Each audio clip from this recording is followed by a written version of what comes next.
The Six Hungry Beasts by Andrew Lang. Once upon a time, there lived a man who dwelt with his wife in a little hut far away from any neighbors, but they did not mind being alone and would have been quite happy if it had not been for a marten who came every night to their poultry yard and carried off one of their fowls. The man laid all sorts of traps to catch the thief, but instead of capturing the foe, it happened that one day he got caught himself and falling down struck his head against a stone and was killed. Not long after the marten came by on the lookout for his supper, seeing the dead man lying there, he said to himself, "That is a prize, this time I have done well," and dragging the body with great difficulty to the sledge, which was waiting for him, drove off with his booty. He had not driven far when he met a squirrel who bowed and said, "Good morning, godfather, what have you got behind you?"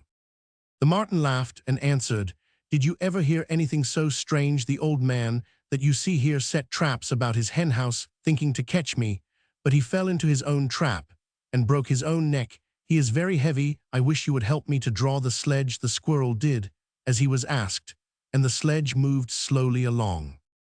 By and by a hare came running across a field, but stopped to see what wonderful thing was coming. "What have you got there?" she asked, and the marten told his story and begged the hare to help them pull.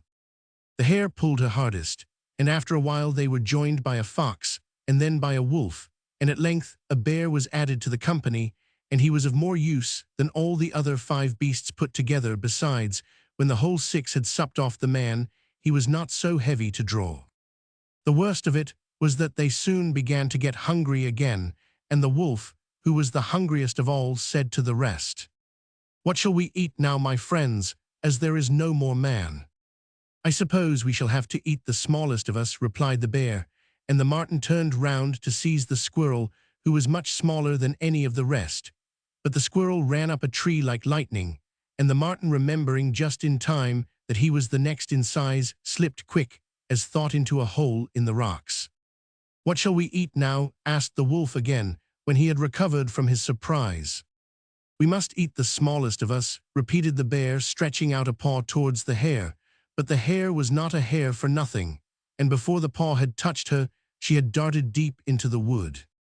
Now that the squirrel, the marten, and the hare had all gone, the fox was the smallest of the 3 who were left, and the wolf and the bear explained that they were very sorry, but they would have to eat him. Michael the fox did not run away, as the others had done, but smiled in a friendly manner, and remarked, "Things taste so stale in a valley, one's appetite is so much better up on a mountain." The wolf and the bear agreed, and they turned out of the hollow where they had been walking and chose a path that led up the mountain side. The fox trotted cheerfully by his 2 big companions, but on the way he managed to whisper to the wolf, "Tell me, Peter, when I am eaten, what will you have for your next dinner?" This simple question seemed to put out the wolf very much. What would they have for their next dinner? And what was more important still, who would there be to eat it? They had made a rule always to dine off the smallest of the party, and when the fox was gone, why, of course, he was smaller than the bear. These thoughts flashed quickly through his head, and he said hastily, "Dear brothers, would it not be better for us to live together as comrades, and everyone to hunt for the common dinner? Is not my plan a good one?" "It is the best thing I have ever heard," answered the fox, and as they were 2 to 1, the bear had to be content, though in his heart he would much have preferred a good dinner at once to any friendship. For a few days all went well. There was plenty of game in the forest, and even the wolf had as much to eat as he could wish. One morning, the fox, as usual, was going his rounds, when he noticed a tall, slender tree with a magpie's nest in one of the top branches. Now the fox was particularly fond of young magpies, and he set about making a plan by which he could have one for dinner. At last, he hit upon something which he thought would do, and accordingly, he sat down near the tree and began to stare hard at it.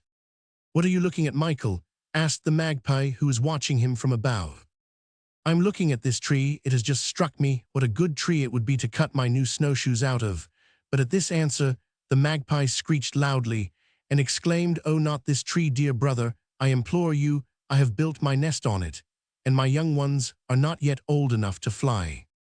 It will not be easy to find another tree that would make such good snowshoes," answered the fox, cocking his head on one side and gazing at the tree thoughtfully. "But I do not like to be ill-natured, so if you will give me one of your young ones, I will seek my snowshoes elsewhere." Not knowing what to do, the poor magpie had to agree, and flying back with a heavy heart, he threw one of his young ones out of the nest. The fox seized it in his mouth and ran off in triumph, while the magpie, though deeply grieved for the loss of his little one, found some comfort in the thought that only a bird of extraordinary wisdom would have dreamed of saving the rest by the sacrifice of the one. But what do you think happened? Why, a few days later, Michael, the fox, might have been seen sitting under the very same tree, and a dreadful pang shot through the heart of the magpie as he peeped at him from a hole in the nest. "What are you looking at?" he asked in a trembling voice.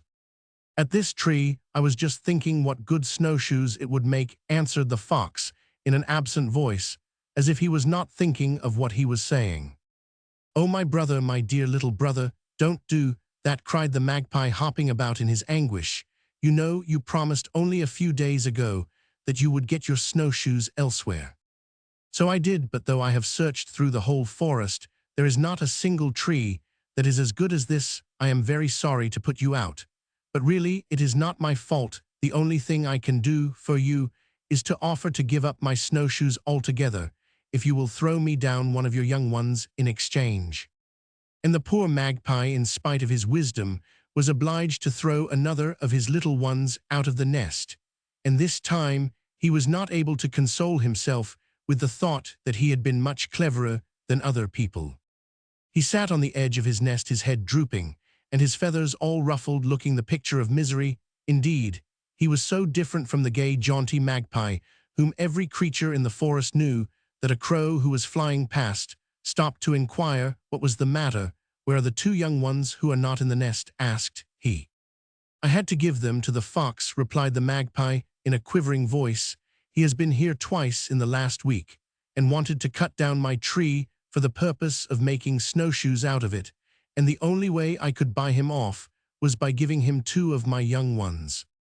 "Oh, you fool," cried the crow, "the fox was only trying to frighten you. He could not have cut down the tree, for he has neither axe nor knife. Dear me, to think that you have sacrificed your young ones for nothing. Dear, dear, how could you be so very foolish?"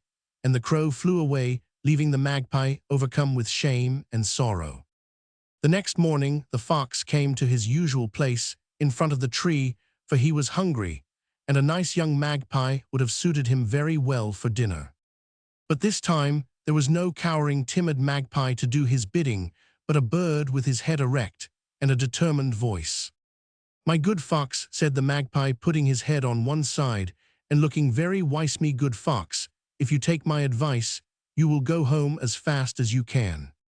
There is no use your talking about making snowshoes out of this tree when you have neither knife nor axe to cut it down with."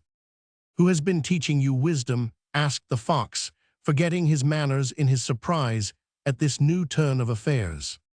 "The crow who paid me a visit yesterday," answered the magpie. "The crow, was it?" said the fox. "Well, the crow had better not meet me for the future, or it may be the worse for him." As Michael, the cunning beast, had no desire to continue the conversation, he left the forest, but when he came to the high road, he laid himself at full length on the ground, stretching himself out just as if he was dead. Very soon he noticed out of the corner of his eye that the crow was flying towards him, and he kept stiller and stiffer than ever with his tongue hanging out of his mouth. The crow, who wanted her supper very badly, hopped quickly towards him and was stooping forward to peck at his tongue, when the fox gave a snap and caught him by the wing. The crow knew that it was of no use struggling, so he said, "Oh, brother, if you are really going to eat me, do it. I beg of you in good style. Throw me first over this precipice, so that my feathers may be strewn here and there, and that all who see them may know that your cunning is greater than mine." This idea pleased the fox, for he had not yet forgiven the crow for depriving him of the young magpies. So he carried the crow to the edge of the precipice and threw him over, intending to go round by a path he knew and pick him up at the bottom.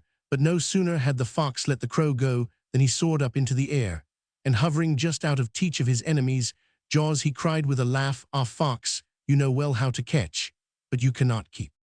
With his tail between his legs, the fox slunk into the forest. He did not know where to look for a dinner, as he guessed that the crow would have flown back before him and put everyone on their guard.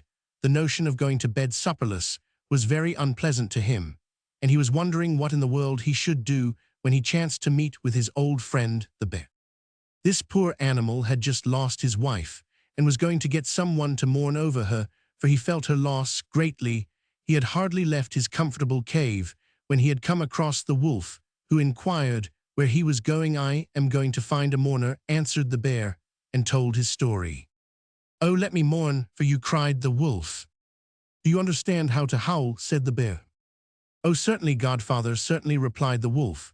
But the bear said he should like to have a specimen of his howling to make sure that he knew his business. So the wolf broke forth in his song of lament.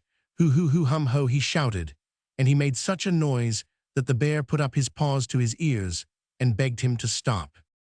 "You have no idea how it is done. Be off with you," said he angrily. A little further down the road, the hare was resting in a ditch, but when she saw the bear she came out and spoke to him and inquired why he looked so sad. The bear told her of the loss of his wife, and of his search after a mourner that could lament over her in the proper style.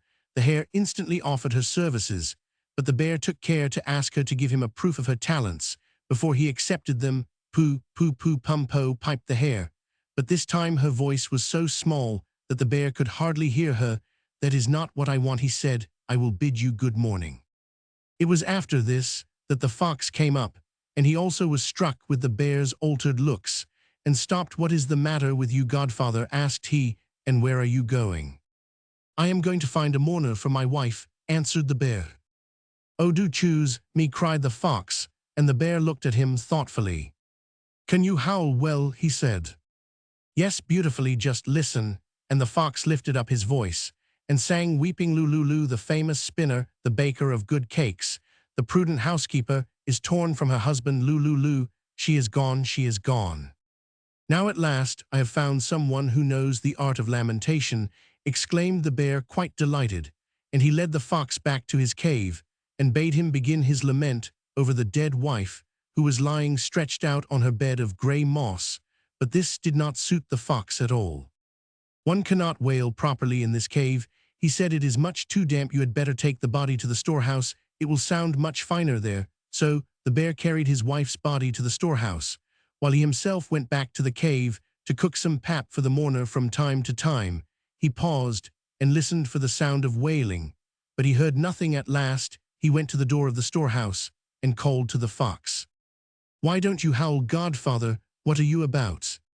And the fox, who instead of weeping over the dead bear had been quietly eating her, answered, "There only remain now her legs and the soles of her feet. Give me 5 minutes more, and they will be gone also."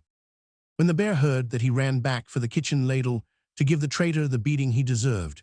But as he opened the door of the storehouse, Michael was ready for him, and slipping between his legs, dashed straight off into the forest. The bear, seeing that the traitor had escaped, flung the ladle after him, and it just caught the tip of his tail, and that is how there comes to be a spot of white on the tails of all foxes. From Finnish, Margin.